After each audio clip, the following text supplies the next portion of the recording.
arrivano da Sicilia 24 questi titoli di oggi. Catania, circoli e associazioni agatine commissariati. L'arcivescovo Renna con una lettera impone il cambiamento. Ci saranno soci di devozione e soci effettivi. Il coordinamento affidato al parroco della cattedrale, Monsignor Barbaro Scionti. A Messina, in un liceo, 2 studentesse di un altro istituto si intrufolano e pestano una coetanea. Calci e pugni in faccia e all'addome. Motivi di gelosia, parla la madre della 17enne vittima dell'aggressione.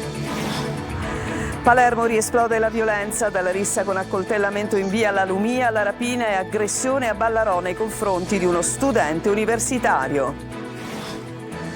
Tensione dopo tensione alla Regione, dopo la richiesta di rinvio a giudizio dell'assessora Amata. Intanto opposizioni pronte alla mozione di sfiducia al governo Schifani. Pensionati e lavoratori in piazza d'Agrigento, la protesta contro il caro vita e i tagli alle pensioni. I manifestanti chiedono sostegno ai redditi più bassi. Passi avanti per i 200 ex operatori del call center Almaviva che dovranno essere impiegati nel numero europeo per l'assistenza sanitaria. Si lavora nei locali del Civico di Palermo.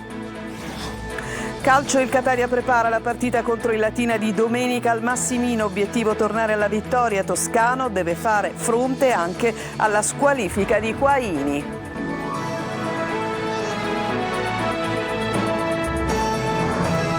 Bentrovati, festa di Sant'Agata a Catania, una svolta, commissariati circoli, le associazioni, è una scelta, è una decisione dell'arcivescovo Renna che dice nessuna sfiducia, così spiega in una lettera, è solo il desiderio di ricominciare a coordinare il tutto. Ci sarà il parroco della cattedrale, Monsignor Scionti. Sentiamo Lorena Dolci. È una novità importante, circoli e associazioni agatine azzerate. Con una lettera datata 1 novembre, l'arcivescovo di Catania, Monsignor Renna, ha deciso il commissariamento del sistema sociale che ruota attorno alla festa della patrona di Catania. Nessuna sfiducia, spiega Renna, ma il desiderio di ricominciare nel segno della fede e della formazione cristiana. Coordinatore dei circoli e delle associazioni sarà il parroco della cattedrale Barbaro Scionti, che spiega la novità del prossimo tesseramento. Le associazioni da sempre sono state luogo e occasione per tanti di aderire soltanto per devozione, semplicemente e sinceramente per partecipare alle processioni, indossare quella coccarda, e questo è un segno semplice che non ha nulla di riprorevole, anzi è una cosa bella, ci si sente legati in questo modo a Sant'Agata. E questi sono tutti i soci. La differenza tra soci di devozione e soci effettivi è semplicemente questo: dare la possibilità che il governo di queste associazioni appartenga a quanti davvero l'associazione la vivano. Ci sarà anche un registro delle presenze. I soci effettivi sono tenuti a partecipare alle iniziative in modo continuativo. A loro sarà consentito un massimo di 3 assenze. Un nuovo inizio per marcare in maniera radicale la differenza tra chi il sacco lo indossa una volta l'anno e chi testimonia giorno dopo giorno la fede a Sant'Agata. A Messina, in un liceo, 2 studentesse di un altro istituto si intrufolano e pestano una coetanea. Abbiamo sentito la madre della giovane vittima, Francesco Triolo.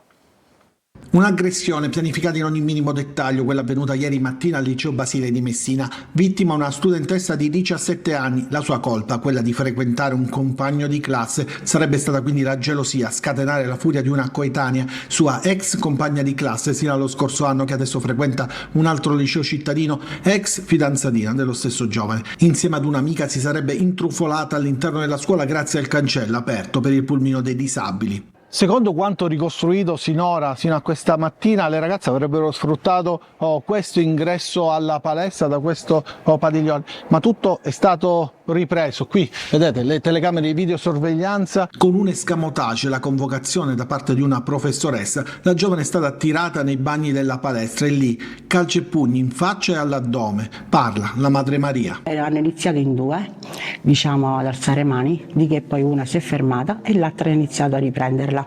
Ha fatto un video giustamente mia figlia a quel punto mi ha iniziato a gridare, da cui è stata sentita da altre ragazze che erano in palestra. La famiglia e la scuola hanno presentato denuncia. L'aggressione infatti era stata preceduta da minacce nei giorni scorsi. C'erano stati dei segnali che mia figlia domenica sera ha ricevuto dei messaggi a cui lei non ha dato mai risposta, e in quel mentre diceva a questa ragazza che le feriva male, che tu lo sai cosa sono capace io di farti, tutti insulti a mia figlia e tutto qua. Oggi è tornata in classe, comunque alla ricerca di una normalità, ma scossa, così come tutta la comunità scolastica.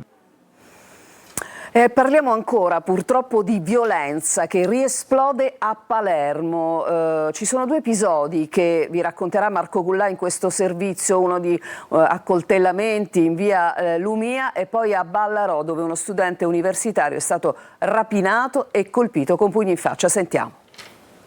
Ancora violenza, ancora feriti a Palermo, questa volta è via La Lumia ad essere teatro di scontro. Prima gli insulti e gli spintoni, poi i calci e i pugni, improvvisamente salta fuori un coltello e di almeno 2 feriti il bilancio di una rissa avvenuta di notte. Ad avere la peggio sono stati un 42enne che ha riportato un brutto taglio a un braccio e un altro uomo che però barcollante e sanguinante si è allontanato prima che arrivasse la polizia. In questo video amatoriale un uomo viene soccorso, ancora sanguinante. Secondo quanto ricostruito sinora, la situazione sarebbe degenerata in una manciata di secondi. 2 uomini avrebbero avuto una accesa discussione in cui poco dopo sarebbero stati coinvolti gli altri. Nella colluttazione un uomo avrebbe estratto l'arma ferendo al braccio destro il 42enne, poi soccorso dai sanitari del 118 e portato a Villa Sofia, dove al termine delle prime cure i medici lo hanno dimesso con una prognosi di 15 giorni. Via Isidoro La Lumia non rientra nel perimetro delle zone rosse istituite dal prefetto. Qualcuno ha deciso, o forse un gruppo di gente, di persone, che non vogliono occuparsi di questo problema perché fa comodo che le cose restino così, perché non si mette mano a cose molto più grandi di quelle che vediamo, perché la rissa piuttosto che la scaramuccia è un problema che deriva da problemi più gravi. Inutile che pensiamo che quello che succede è la parte finale, quella è soltanto il braccio armato. La violenza è esplosa anche a Ballarò. Uno studente universitario è stato infatti ferito e rapinato da un gruppo di giovani, immobilizzato e colpito con pugni in faccia. Gli sono stati portati via il cellulare e pochi spiccioli. Andiamo nell'Agrigentino. A Licata avrebbero favorito e sfruttato la prostituzione di più donne extracomunitarie, ottenendo pagamenti in denaro e mettendo loro a disposizione 3 appartamenti già sottoposti a sequestro preventivo lo scorso 22 ottobre dal GIP di Agrigento. 3 licatesi sono stati arrestati dai carabinieri e sono stati posti ai domiciliari. Per una dominicana residente a Catania è stato disposto il divieto di dimora a Licata, Palma di Montechiaro, Campobello di Licata, Ravanusa, Butera e Gela. I 4 sono indiziati di favoreggiamento e sfruttamento della prostituzione ai danni di donne straniere.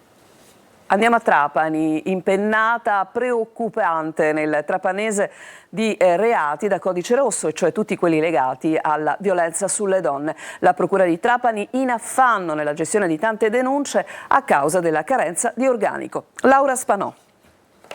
Nel trapanese è allarme a reati da codice rosso, violenza sessuale, domestica, stalking o atti persecutori raggiungono l'8%, un trend allarmante che ricalca il dato nazionale, dice il procuratore Gabriele Paci, che si deve confrontare con i tanti vuoti di organico che hanno messo in affanno gli uffici. Fino ad oggi la procura ha faticato a farvi fronte perché l'ufficio ha lavorato con una scopertura del 66% di sostituti procuratori, una percentuale molto elevata, un ufficio che quindi spesso si è trovato in affanno con soli 5 magistrati e il procuratore a dirigerlo è un carico di lavoro sempre più gravoso. A preoccupare il profilo degli aggressori, con un significativo aumento dei casi nella fascia di età 18-35 anni e tra gli over 50. La maggior parte dei responsabili è italiano. Tra procura, questura e comando dei carabinieri a Trapani ormai da anni esiste un coordinamento e sezioni dedicate che si occupano esclusivamente di questi reati, sbagliati. Lì si può trovare un grande aiuto grazie a persone qualificate professionalmente che sanno ascoltare e sono in grado di assicurare alla giustizia l'eventuale molestatore. Spesso chi subisce molestia è minorenne o adulta, soffre in silenzio perché ha paura di non essere capita e si vergogna, si sente sola e non difesa. L'attenzione verso le vittime resta alta con il coinvolgimento della rete di protezione e il supporto degli operatori specializzati affinché nessuna storia di violenza resti inascoltata in questa provincia. Andiamo adesso nel catanese a Tremestieri Etneo, sono state riaperte le scuole, lezioni regolari alla Teresa di Calcutta, nota come la scuola della Faglia. Si riaccende così il dibattito sulla sicurezza. Il capo della Protezione Civile regionale Cocina dice una zona sismica e fragile, ma nessun pregiudizio sull'incolumità. Tonino De Mana. Lezioni regolari ma tante assenze nelle classi del circolo didattico Teresa di Calcutta, tristemente conosciuta come la scuola della Faglia. Le recenti scosse registrate a Tremestieri hanno riaperto il dibattito sulla decisione di realizzare il plesso scolastico in una zona ad alto rischio sismico. Le crepe sul parcheggio di via Guglielmino sono evidenti, così come i danni riportati nella piazzetta a ridosso di via Etnea. Partiamo dall'attualità, ovvero dalla scuola che alle 8 ha riaperto regolarmente i battenti. Non riteniamo che la scuola sia in pericolo. Mi sento di dire di ritornare a scuola e di far riprendere la vita normale ai bambini. Scuola sicura? Assolutamente no. Per l'ingegnere Gianfranco Caudullo, autore di un esposto in procura, fu lui il primo a tentare di bloccare la costruzione della scuola poi inaugurata nel 2010. Adesso questo terremoto di pochi giorni fa sottolinea in maniera ormai incontrovertibile che tutti i miei gridi di allarme erano motivati. Oggi mi si dice questa scuola è costata 6 milioni di euro, come facciamo? E allora determiniamo il valore della vita di un bambino. A rassicurare tutti ci pensa il direttore della Protezione Civile regionale Salvo Cocina. Non ci sono attualmente pregiudizi per la pubblica incolumità, resta da porre una forte attenzione dovuto al fatto che si tratta, come tutta la Sicilia, di un'area, Sicilia orientale, un'area fortemente sismica, e questa è la fattispecie, un'area più fragile dovuta appunto alla fratturazione del territorio. Dietro il cancello a fare lezione ci sono loro, gli alunni della Teresa di Calcutta, che lunedì poco dopo le 13 sono scappati in fretta e furia per una evacuazione che non era una prova. Tutto era vero, a testimoniarlo le fratture nel piazzale e la paura di genitori e nonni. Adesso alla politica, è pronta la mozione di sfiducia al governo Schifani da parte delle opposizioni, le stesse che stanno preparando una manifestazione di piazza per domenica prossima. Manlio Viola. Dopo la richiesta di giudizio per corruzione nei confronti dell'assessore regionale Elvira Amata, potrebbe arrivare presto la decisione della procura nell'ambito dell'altra inchiesta gemella, quella del presidente dell'ARS Gaetano Galvagno. C'è un'attesa carica di tensione nella politica siciliana anche per la decisione del GIP sugli arresti chiesti dalla procura nell'ambito della terza inchiesta, quella sugli appalti. Crisi su crisi dunque per il governo e la regione, e le opposizioni tentano di cavalcare l'onda e presentano l'annunciata mozione di sfiducia. Noi con la mozione di sfiducia, proprio perché Schifani scappa, lo vogliamo portare in aula per discutere di quello che è la problematica in Sicilia. Ma non ci sarà soltanto il tentativo d'aula, annunciata per domenica anche una manifestazione di piazza, un sit-in davanti al murales che ricorda Falcone e Borsellino, al quale prenderanno parte anche deputati e senatori eletti in Sicilia.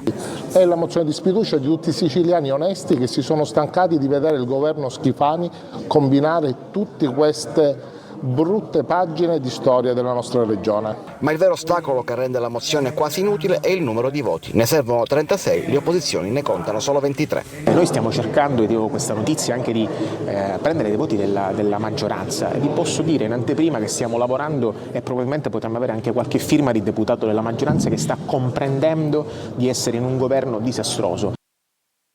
Ad Agrigento, pensionati e lavoratori in piazza contro il caro vita e i tagli alle pensioni. Davide Sardo. Pensionati e lavoratori in piazza ad Agrigento. Lo SPI CGIL protesta contro il caro vita e i tagli alle pensioni, mentre la spesa per il riarmo continuerà a crescere nei prossimi anni. Non solo chiediamo l'aumento, ma anche che siano adeguate le nostre pensioni. Dopo 44 anni di contributi non arrivo neanche a 900 euro di pensione. Con 1,80 euro al mese per un caffè è una presa in giro dalla mia nonna che ce l'hanno dato da noi. non è che capiscono che a fine mese non si può arrivare. Il sit-in si è svolto davanti alla prefettura per chiedere equità e sostegno ai redditi più bassi. Tra le priorità, pieno adeguamento delle pensioni, aumento della 14ª e pensioni di garanzia per i più fragili. Siamo veramente arrabbiati col governo Meloni. Non c'è un bilancio, una finanziaria che tuteli queste persone, che tuteli gli anziani, che tuteli complessivamente questo mondo che è la stragrande maggioranza del mondo italiano più o meno. Stiamo vivendo un'economia di guerra e questa economia di guerra, questo è il messaggio che vogliamo mandare, non è possibile che come sempre la paghino i più deboli, i più fragili, significa intanto i pensionati, le persone con disabilità e anche chi lavora ormai non arriva a fine mese. La mobilitazione dello SPI CGIL Agrigento continua a chiedere attenzione per chi fatica a vivere con pensioni basse, sperando che le istituzioni ascoltino le loro richieste. E l'intervistata era Concetta Raia e non Balistreri. Intanto forte aumento della spesa per le armi, è quello appunto che hanno denunciato i pensionati, ne riparleremo perché ci occuperemo ancora domani dell'argomento. Adesso invece ci fermiamo per una pausa e subito dopo il caos per la raccolta rifiuti.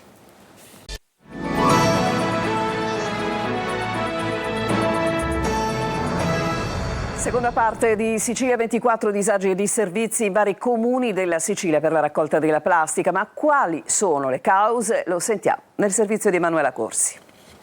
In Sicilia cresce l'allarme per la raccolta della plastica, uno dei simboli della transizione ecologica. Diversi comuni dell'isola hanno bloccato o limitato il ritiro, causando malcontento e lamentele da parte dei cittadini. La raccolta comunale è solo l'ultimo tassello della filiera. In realtà è il centro di selezione e stoccaggio Ecorec di Termini Imerese che ha smesso di ritirare il materiale proveniente dalle piattaforme dislocate nell'isola. Una situazione che sta mettendo in grave difficoltà gli impianti dove i comuni conferiscono gli imballaggi. Diversi sindaci quindi in questi giorni stanno chiedendo ai cittadini di non esporre il rifiuto davanti alla porta. A Santa Teresa di Riva, nel Messinese, l'assessore all'ecologia spiega sulla sua pagina Facebook la situazione alla cittadinanza. I consorzi di filiera hanno messo in atto questa sorta di, ma neanche sciopero, questa sorta di blocco in tutta Italia perché chiedono al governo nazionale di essere aiutati in quanto hanno ingenti perdite, perché hanno una forte concorrenza. La domanda quindi della plastica riciclata è calata. Il problema non è solo siciliano, ma nazionale, perché il riciclo della plastica nel nostro paese costa troppo, essenzialmente per 3 motivi. La plastica vergine importata dalla Cina è a prezzi stracciati rispetto a quella riciclata. Riciclare fuori dall'Europa costa meno e l'energia nel nostro paese è troppo cara, la più costosa in Europa. A lanciare l'allarme lo scorso 11 novembre è stata Assorimap, l'Associazione Nazionale dei Riciclatori, cioè l'anello che trasforma la plastica differenziata in nuova materia prima. Il presidente ha annunciato lo stop degli impianti di riciclo dove si produce con perdite insostenibili e gli utili sono crollati dell'87% dal 2021. Il prossimo 25 novembre i riciclatori saranno ricevuti al MASE, il Ministero dell'Ambiente, per affrontare il problema. Passi avanti per i 200 ex operatori del call center Almaviva che potranno essere impiegati nel numero europeo per l'assistenza sanitaria. Si lavora anche se non ci sono ancora cavi del telefono, insomma manca davvero tanto, ma si lavora nei locali del Civico di Palermo. Giusy Lazzara. Passi avanti, ma ancora si lavora per attivare il centro di prenotazione per l'116 e l'117, il numero europeo unico per l'assistenza sanitaria, numero che segna una svolta nella vertenza dei 200 dei 387 ex dipendenti Almaviva licenziati a luglio. Il sopralluogo dell'assessore alle attività produttive Tamaio in una delle centrali operative previste nell'ospedale civico di Palermo per verificare il cronoprogramma e la chiusura dei cantieri, prevista il 30 di novembre. ore. Secondo la Regione il servizio verrà attivato entro la fine di quest'anno. Certo è che in una di queste sedi, proprio nei locali del civico, mancano ancora i cavi del telefono necessari per un call center. Altra questione riguarda il gestore telefonico, non ancora scelto, per stipulare la convenzione. E sale anche la preoccupazione del sindacato per il rischio che i tempi si allunghino. Mancano 9 milioni di euro, dice Fabio Maggio della CGIL, per attivare i 4 anni di progetto, fondi che devono essere inseriti in finanziaria. Anche a Catania stessa situazione per i lavori di realizzazione del nuovo call center. E per rendere operativo il progetto doveva essere anche stabilito a chi verrà affidato il corso di formazione per gli ex Almaviva, che non hanno competenze per gestire richieste mediche non urgenti. E adesso vi mostriamo cosa è diventato TikTok, tra simboli di catene, leoni e muscoli, un linguaggio volgare e senza censure, dove la mafia fa proseliti e l'atteggiamento criminale diventa normalità. Eva Spampinato. A Catania non siamo tutte così, giuro, tutti pare che dicono la stessa cosa. Appena senti parlare ci ne esce un fango raucca, perché ci sono femmine che appena rapo una bocca ci ne esce un fango e che sai tutta parafogna. Per dirla alla Benigni, buongiorno principessa. Eppure, quello che avete appena sentito è uno dei tanti video che compare appena si entra su TikTok. La piattaforma spinge i video che hanno più visualizzazioni, più commenti e il gusto del trash porta gli utenti a rimanere incollati su questo tipo di contenuti. Questo è il linguaggio medio che si può sentire su TikTok, il social che era nato come un contenitore di creatività, ma che nel tempo si è trasformato in un contenitore di volgarità, dove non ci sono limiti alla violenza, anche verbale, che diventa spettacolo, intrattenimento, fino a sconfinare all'esaltazione dell'estetica pop del crimine. E così mostrare orgogliosamente il marito che entra in carcere da leone con i suoi piedi è ormai la normalità. Lo dimostra il flusso incessante di video che arrivano da dentro il carcere e da fuori il carcere. Ecco che l'atteggiamento criminale viene normalizzato, diventa moda e la mafia fa proseliti. Sempre scorrendo TikTok ci sono mogli di detenuti che dispensano consigli, donne a cui viene tolto il braccialetto elettronico, giovani eredi che ostentano marchi di lusso, messaggi di solidarietà in attesa della libertà, anzi della presta libertà, la si augura così. Un mix di dolore, frasi violente, musica neomelodica, spettacolo, carcere e ricchezza che fa della criminalità un genere di intrattenimento per lo spettatore. A questo immaginario si affianca la simbologia moderna, le emoticons. Le emoji più utilizzate sono la catena, simbolo di detenzione oppure vincolo inseparabile, il leone, autoproclamazione di forza, la clessidra, il tempo che manca alla fine della detenzione, e la statua della libertà. Adesso ci fermiamo, c'è un'altra pausa e poi il calcio.